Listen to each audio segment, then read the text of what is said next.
Well, the foods we eat, the air we breathe, the water we drink, and the climate that makes our planet habitable all come from nature. And yet, some of us, especially the ones living in the tropics, blessed with so much natural resources, take nature for granted. Welcome to the platform, the last edition for this week, right here on Flow 94.9 FM.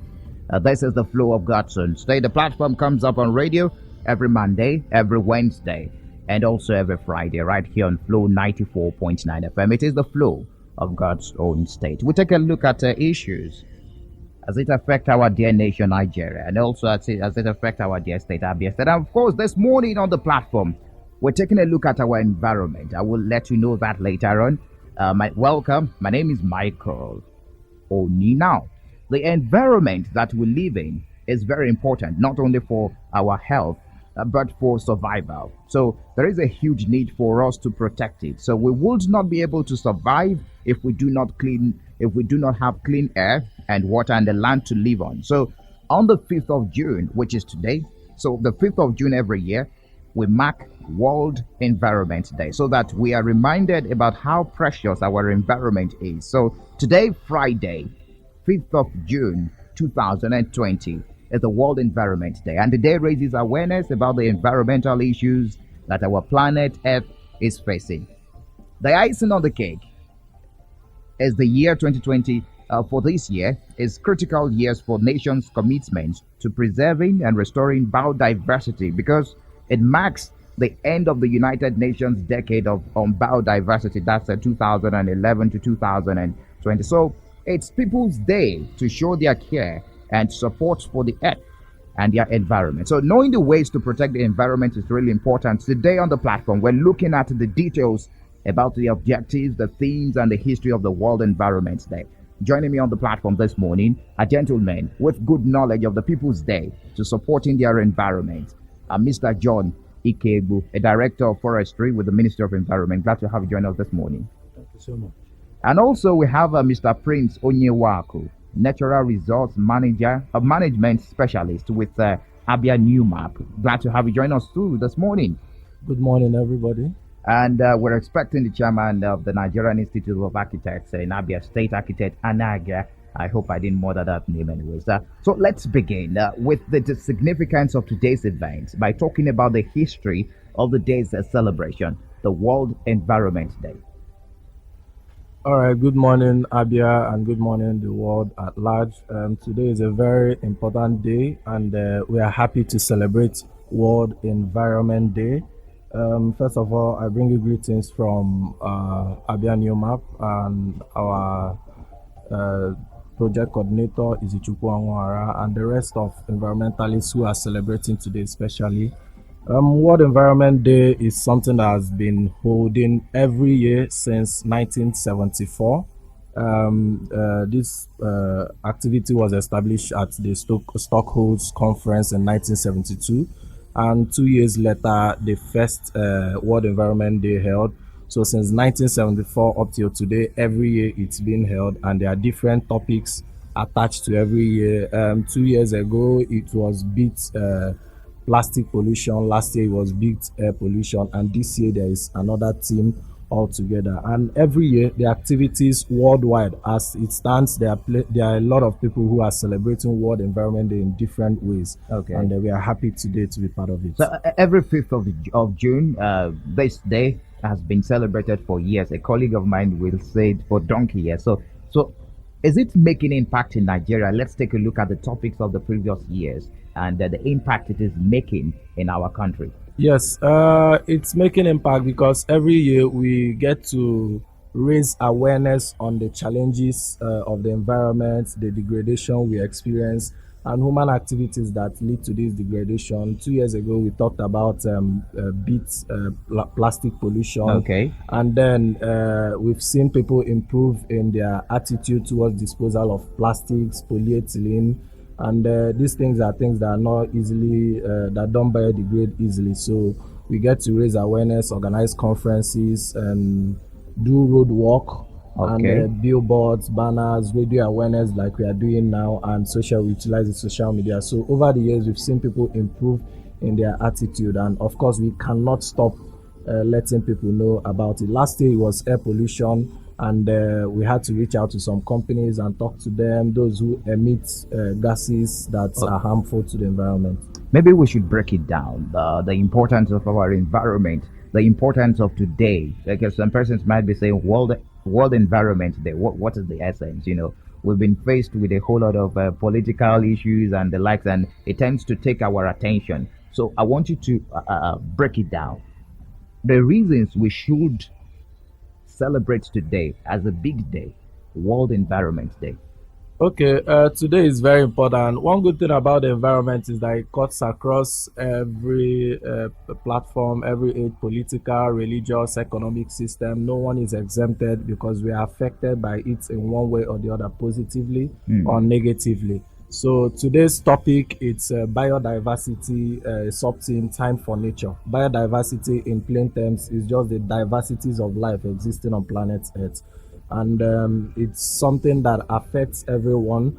And over the time, our activities have affected nature, and Okay. because of those activities, nature has lost its balance and it comes bandwagoning on us. That's why you have a lot of these issues: global warming, flooding, erosion, which is the part where our agency deals on. Okay. And we are here to say that we have pushed nature to the wall a lot, and it bandwagon on us. And this is a time we tell us, let us go back to nature. Let us do things the right way. Let us use nature and get our environment right, and the earth to become a better place. Okay, I would like to take the director, Mr. Johnny Kego, right here. He has talked about the importance of the World Environment Day. I want you to really break it down. You're the director of forestry, and I understand something about afforestation, deforestation. That was back when I was in school.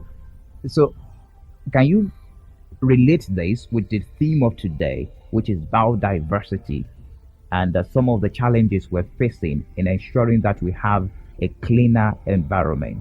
Thank you, Mr. Moderator. I think my colleague here has said much, but in terms of what Forestry Department, the Ministry of Environment, is doing, like you said, the sub-team for this year is Time for Nature. The state government, through Newmap, has tried to affect the system by developing more than 10,000 worth of seedlings somewhere in the compartment one of Omahi Beku Forest Reserve here in Omaya. It's going to serve as a pool bank where we can have plant resources, species, meant to help us control erosion. Erosion, like security threat, has come to stay. We're not going to run away from it. We are living in an ecological zone where, whether we like it or not, we'll continue to be affected by rainfall and its consequences of not managing it well. So, the Forestry Department, through Newmap, the actions are on. What we're doing is to see how we can have that, so that we can always have a resource base where we can pool resources in case where we need to, take care of a highly eroded area with immediate effect. The state government has a lot of competing interests, so they can continue to have resources that will enable us, push on with erosion issues, area things that have to do with erosion. So if it comes to the point where Forestry Department has to wade in, this is what they're doing now, so that we cannot be found wanting. So if this if this resource bank is eventually completed, and then, because it's ongoing, the actions are there, they have been busy trying to set it up. So once we have that, we will now talk about using what we have to help nature, because we only talk of biological remediation, biological control, using maybe bamboo or vetiver grass. The essence of that is that's the little we can do. The new maps arrangement is more of structural arrangement, where they come with engineering works to control erosion. So that takes a lot of resources from the state government and from Newmap themselves. So, but ministry as a state forestry department and Ministry of Environment as an arm of the government has some roles to play, and part of that role is to see how we can take some of these plant ceilings, plant resources to curb the effects of or the menace of erosion in our community. Okay, great. You did mention the new map. You've been talking about new map, and some persons might be asking, what is the new map? What is new map you're talking about? Okay, Newmap is Nigeria Erosion Watershed Management Project. It's Okay. an acronym for Nigeria Erosion Watershed That's a Management. Newmap. Newmap, yes, is a state government agency under Ministry of Environment. It's a World Bank assisted project, and it's been there for quite a while. I think this is almost 8 years, and we've been intervening in areas where there are erosion in different parts of the states. In different parts of the states, we've had to intervene. In the closest one to us is the Omuago Ibeku erosion site. Interesting. Yes, if we are there 4 or 5 years ago, you cannot believe what is happening now. We have another one at Amuzuku, close to Shoprite area, and Umuezuku. We have at Umogele. These are the few areas. Some of the projects yes, you've embarked on. yes, Where do you get your funds from? Like I said, it's a World Bank assistance project, but the government plays a very important role by bringing their counterpart fund. Okay. The government brings counterpart funding, which goes a long way in compensating people who, as a result of this project, might feel some inconveniences in one way or the other.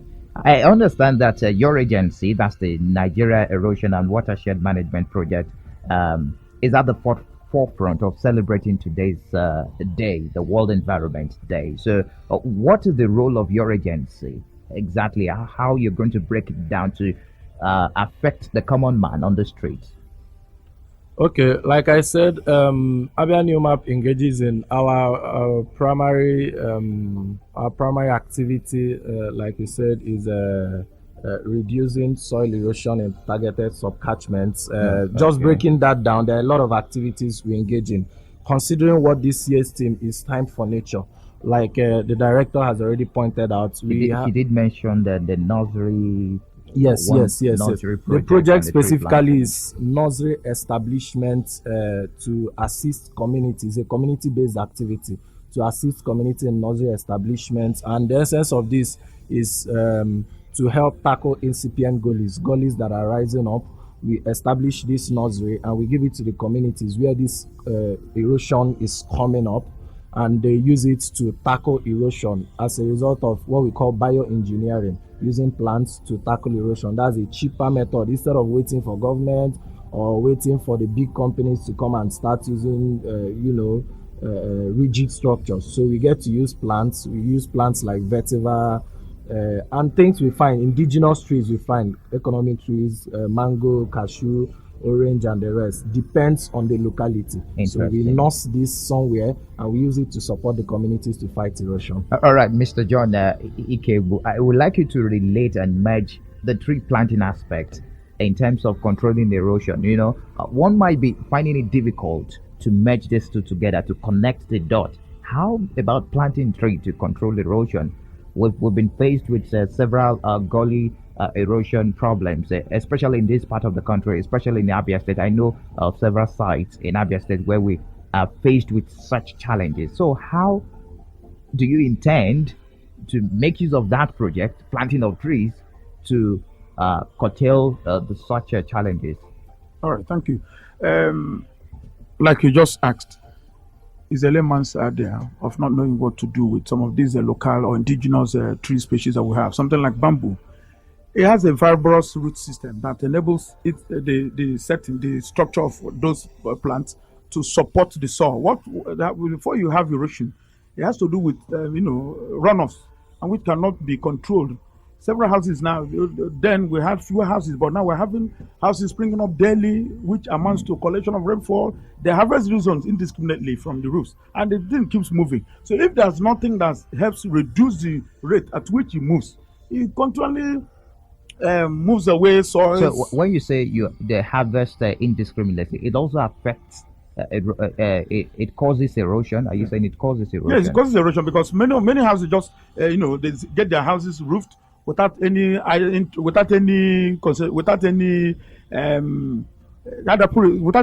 of having to control the kind of water that comes into that place. They roof their houses and allow it to run through the streets. They just roof their houses and allow it to run through their fences. They don't care the next neighbor what is going to feel if the rainfall that comes from the compound moves away from outside of the house. So why in a developed system, the harvest of that rain has to do with a controlled method where you If you're in the course of roofing your house, you have a collection point where you can move where you can channel the water away from your house to a very natural source where that will enable the water to continue to run to its natural course and then move away gradually. But if it's not done that way, it means that everybody will do everything. You come in a place where you should have 2 or 3 houses, you have like 10 houses there. So at the end of the day, all those houses will use their roofs to collect water, and all those collected water must have to leave the house, and they will have a channel. So if there's no way of controlling it, they just move around anywhere, and then before you know, they start causing problems. Maybe to adjoining houses because there's no form of control. If I roof and you roof yours, at the end of the day, there's no form of control. Then the whole thing, enters the street and then cuts away soils, and then we have these problems of soil erosion.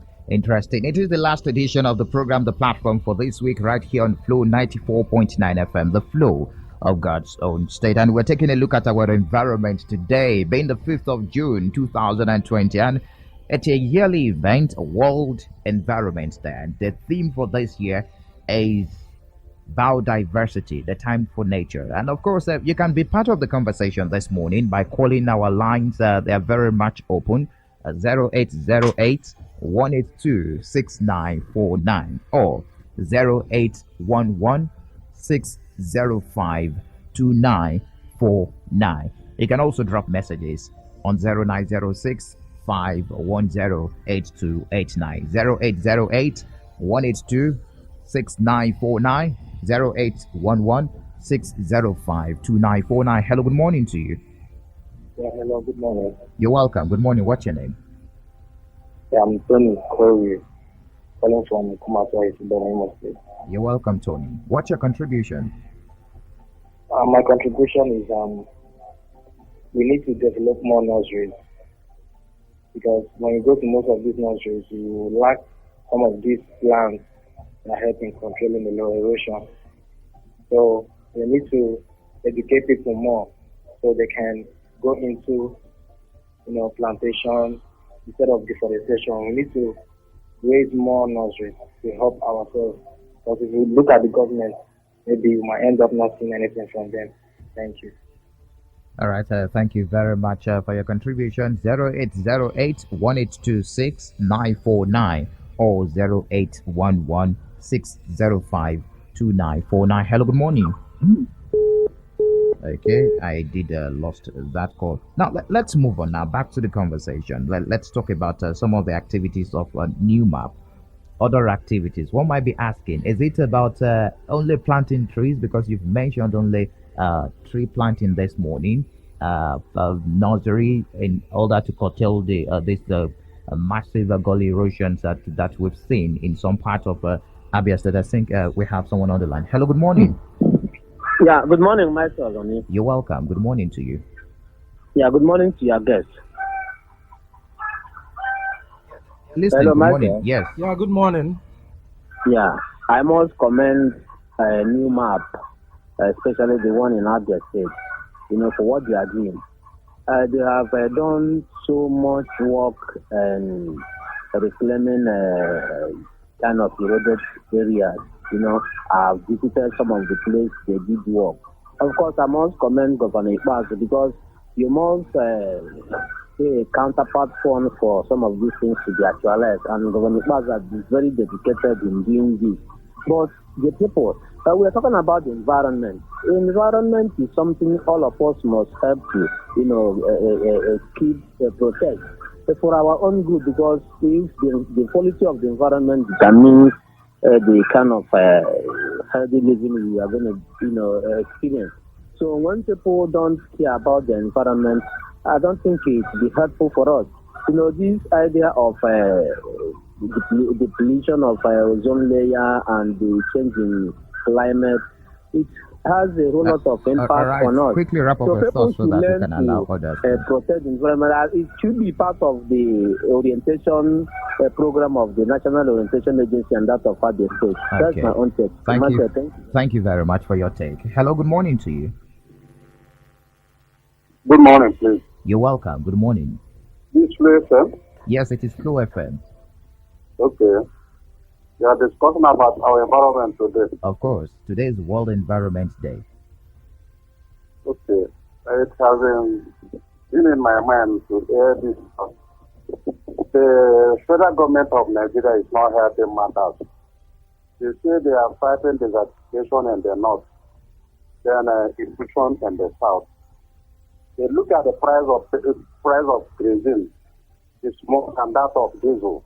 It's more than that of petrol in Nigeria, and this is what the common people use for fueling and firing their distance. Now, gas, the poor person cannot refuel gas because it's very exorbitant. Then, what else do you want them to do? Is it not going? I live in the north. I know what I'm saying. Is it not to go and begin to cut down trees? Go. You see, women in Abuja and Niger. But their work is to go in the bush and cut down the trees to make firewood. The same thing here in the east. We depend on firewood. Every corner you go, you see pile of firewood and charcoals in order to provide for us what we use in cooking. Federal government subsidize kerosene no matter how this is.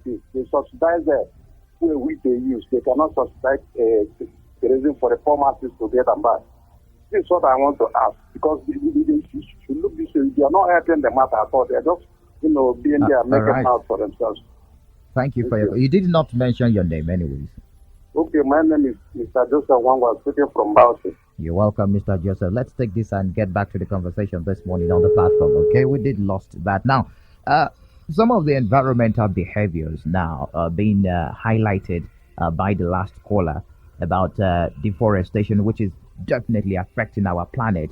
Some persons even said that this pandemic that is presently ravaging the world is the way the earth is purging itself from some of these activities, the pollution and the likes. So I don't know, how can we diversify, to avoid some of these environmental behavior that is really affecting our environment in such a day like this. It's good to let it known to the public.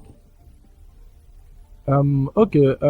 I think I want to appreciate the callers, those who have commented, and for the.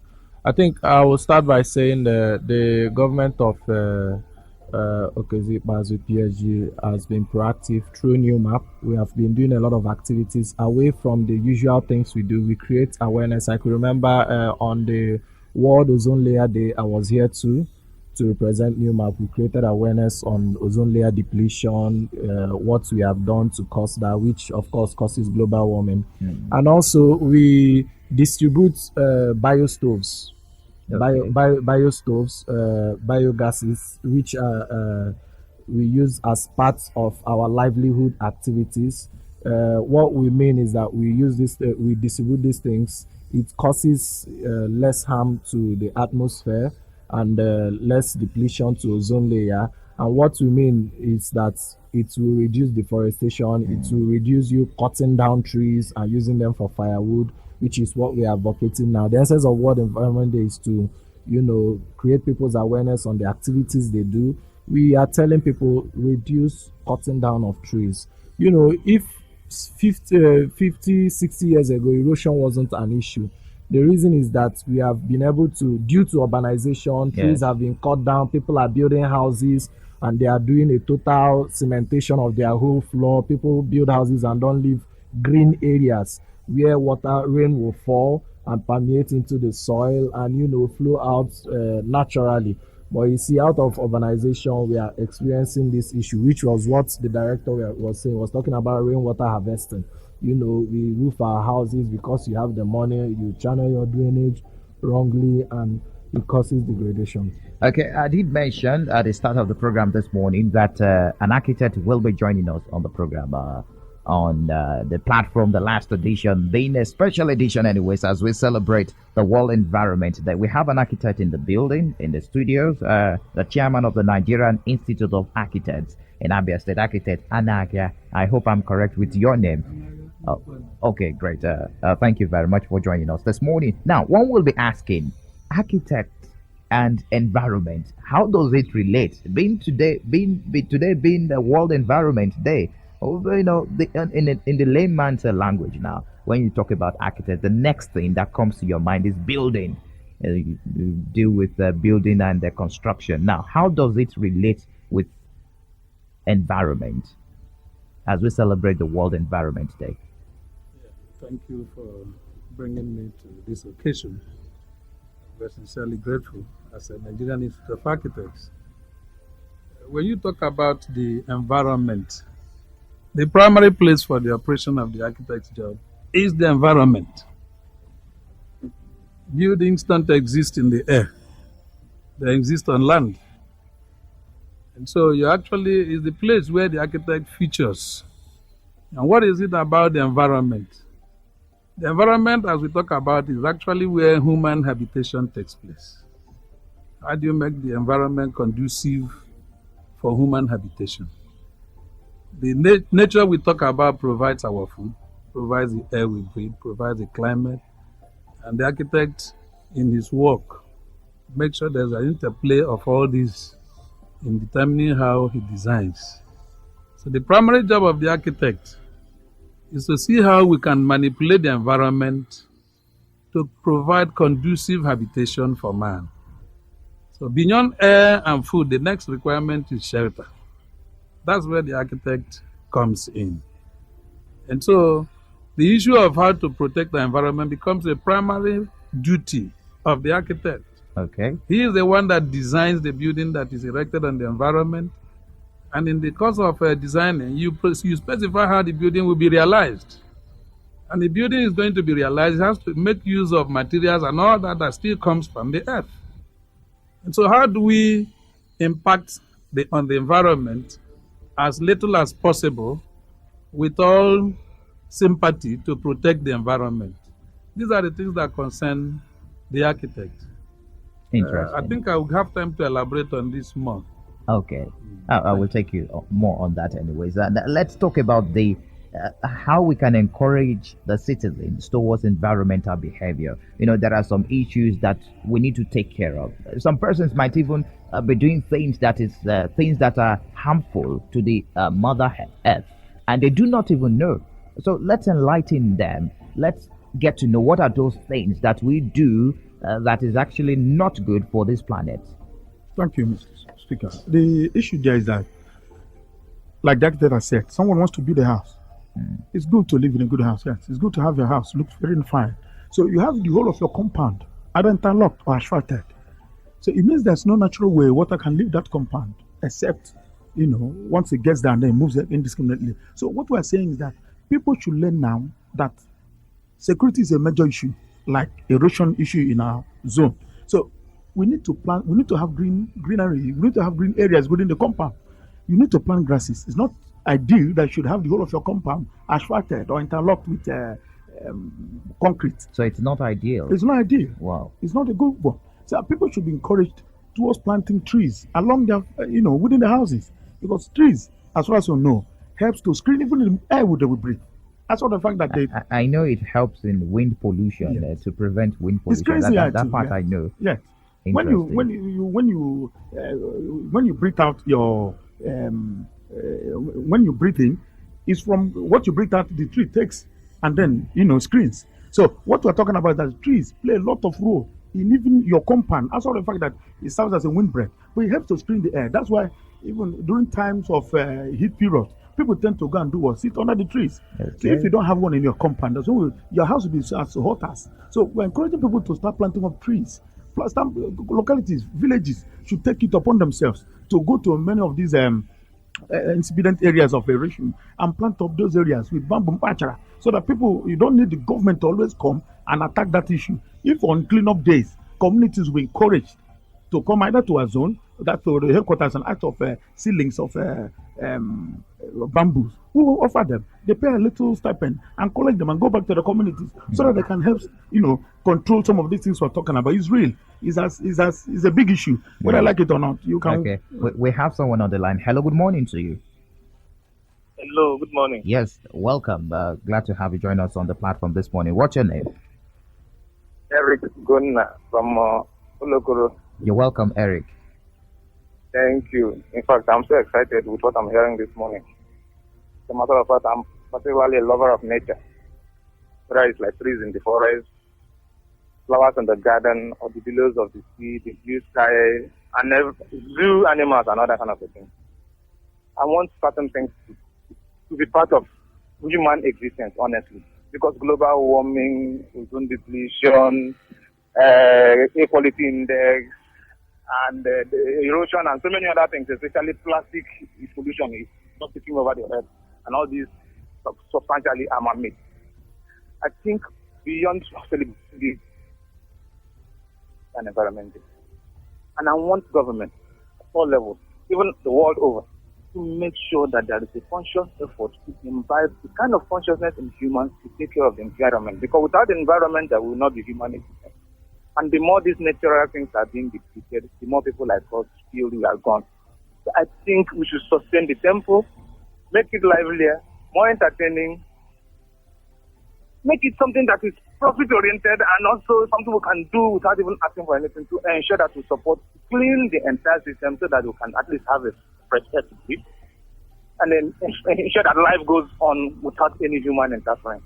So automobiles and so many things, let this research begin so that we'll find a way to bring back nature to human and human back to nature. All right. I'm so excited. Thank you for your contribution this morning, Ugona Eric. Hello, good morning to you. Hello, good morning, Michael. You're welcome. Good morning. Okay. Good morning, Lenny. Good morning. Please, I want to contribute on these issues, and I want to beg on the Newmap to also extend this noble act gesture of theirs to the rural areas, so as to help enlighten them more and to know the dangers of the ocean. Thank you. All right. Thank you very much. That will be addressed later on the program. Hello, good morning. Hello, just 1 minute. Hello. Yes, good morning to you. Good morning. Michael, my name is Saad. Good morning, guests in the studio. Good morning. Yes, I want to commend you for this program, and it's obvious that human being has been the challenge of nature, while the nature has always been the challenge of human being, who is trying to adjust to the nature to fit our, individual needs.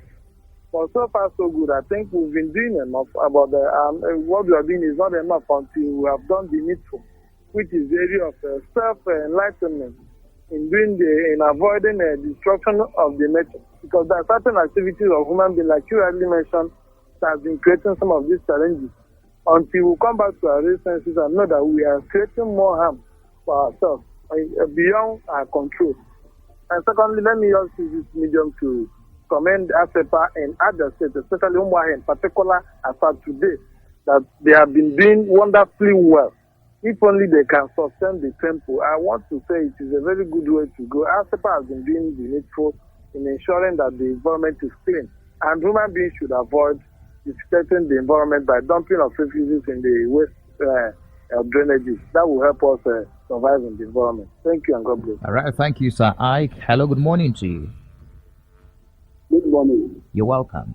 Ikechukwu calling from Umaya. Welcome, Ikechukwu. He says, how is it being done anywhere else in the world to prevent this erosion degradation? If government through the Ministry of Works or Department of Works, when building rules and give super regulation to all those who are building house, you understand? Then all the hospitals are tied. The road, both the sewage are channeled in a proper way. Because when you have an industry disposing their toxic chemicals and it channels towards the root and the rain flushes to a far distant area, the thing has a effect on our land, on the soil. It will start picking up the soil texture. Hello? Yes, we can hear you. So is that eating up the sector? But one most of these our urban housing system, all what they know is to come and collect one or two things and leave the builder to do whatever they like. So if there's a proper on ground to checkmate those who are violating these rules and allow the builders, only those satisfied approved builders or engineers or architects to design a building, you know, are those ones who like what's sustainable in Lagos. That's my own contribution. All right. Thank you very much for your contribution. Now, let's get back to the conversation this morning on the platform. Now, I would like you to expatiate on what you said earlier, architect, you did mention about some things, what you've been doing, your agency, the Nigerian Institute of Architects on Environment, Environmental Protection and the Conservation. I want you to expatiate on that, the impact and what you've been able to achieve, and how it is important to have an architect go through whatever you have on ground, or probably consult an architect, because what you have today is quite different. One would just erect a structure without even contacting the relevant professionals to ensure that we have a clean, pollution free planet Earth. Thank you very much, Mr. Moderator. The issue, like I mentioned earlier, is a very important one. And we are glad you have given us this opportunity to actually provide a proper guide to the society. Okay. When you talk about the environment, when you talk about the environmental protection, you discover that one of the things that impact so much on the environment is the built structure that we are erecting. And this is something that should not be carelessly done. Before you started having the sophisticated buildings we are having, like you have all the high-rise buildings, sometimes you have estates, you have all these kind of developments, all is to provide for human comfort. There used to be tents. There used to be, maybe call it huts, all of which were actually based on natural elements. And so their impact on the environment was a little less. Air could be well aerated in buildings, light could come in where light is needed and all of that. But when you get to this level of sophistication, like in the very particular room where we are sitting now, I'm sure you have tried to take away all forms of artificial or the natural environment. The light we are seeing here is not natural. What is making this place conducive is not natural. All of these things are impacting on the same environment we tend to protect. And so these are things that should be carefully done by the expert that is trained to do that. So the architect right from school begins to be trained on the environment and on the need to protect the environment. That makes him the best person to begin the actual process of thinking of, making the environment, distorting the environment, because building is actually like distorting the environment to suit human comfort. And so the Nigerian Institute of Architects, in addition to whatever training the architect must have had in the school, which is all interlaced with environmental education, how to maximize the use of what the environment can provide, and how to protect what we are using out of the environment. So the Nigerian Institute of Architects, for years, since the awareness of environmental protection came to limelight, has been on a kind of continuous professional development training program that continues to train its members on the need to protect the environment, on the need to harness the environment to the optimum, and so that in your designs, which is our primary purpose of expressing what we are doing, in your design begins to anticipate that you need lighting in a building. You can provide lighting in a building without artificial lights. You can make a room conducive without without a conditioning, by use of natural air that exists naturally. It can flow in and flow out as it should be. No, so all these like things that, are the things that the word you architect would normally specify in his design. But the problem comes when it comes to implementation. The developers often don't think they need the architect to do the supervision or administer the building. And so you might even find a situation where normal sizes of windows have been opened in an interior, and somebody, because he wants to make some financial gains or do some cuttings, will just come and pitch one small window that cannot give the indoor, the conducive ventilation requirements. That's where you have distorted it. You can see where windows have been provided to produce enough lighting indoors. Somebody shades it off by one form of funny thing or the other. The architect would not do that. So these are one of the ways that the architect will go. The architect also does specifying materials that are friendly with the environment depending on the location of that structure. So the architect does not just design in the air. He attunes himself to the environment, makes use of what is in that environment, inculcates it in the building, and sees those things that are quite in harmony with environmental protection. Well, all these are distorted maybe in the course of construction. They just feel, engaging the architect, I'm going to pay so much and that. But when you look at it critically, you discover that these things are often out of ignorance. It's not necessarily because the architect will just overcharge them and all of that. Unfortunately enough, this thing happens even in the government circles, agencies of government, and the general public. And you see that this thing is basically much out of ignorance. The architect's job extends into the landscape design, where you can now maximize where you play with your greeneries. My friend was talking about use of greens and all of that. The interlock we talked about is actually a midpoint between the use of greenery and the concreting. The interlock provides you with some air spaces that can allow natural drainage to take place without necessarily concreting. That can also still allow aeration through the interlocking holes that will always be there. So it's actually one of those forms. There are so many other forms that the architect can design and propose to make the environment better than you see it today. Okay, this one is coming from the test message here. John from Iguana. I think a director from the Ministry of Environment will have to take this. Sir, good morning. Different is the Ministry of Environment different from Ministry of Agri? I'm talking in terms of bush burning or forestry. John Umulu Ibere Iguana. That's the name of the person and where sending the message from. Yes, these are two ministries. They have their schedules. So Ministry of Environment is quite different from Ministry of Agriculture. So Ministry of Environment, where forestry is domiciled, is purely saddled with responsibility of taking care of trees. Our major job is conservation. Forget that we do thinning process, whereby you collect some tree species from either the reserve or outside of the reserves. So these are two different departments. Great. Okay, now back to Newmap now. You've been at the forefront. I mean, the agency has been at the forefront of ensuring that we have a good planet. For example, if you get a hold of any gully site, you go there, you do some kilometers of road and ensure that that place is corrected. How do you go about this? For example, my community, we have such challenge to battle with. Am I to go straight to Newmap to report the case, the issue to them? And how do you go about your business? Okay.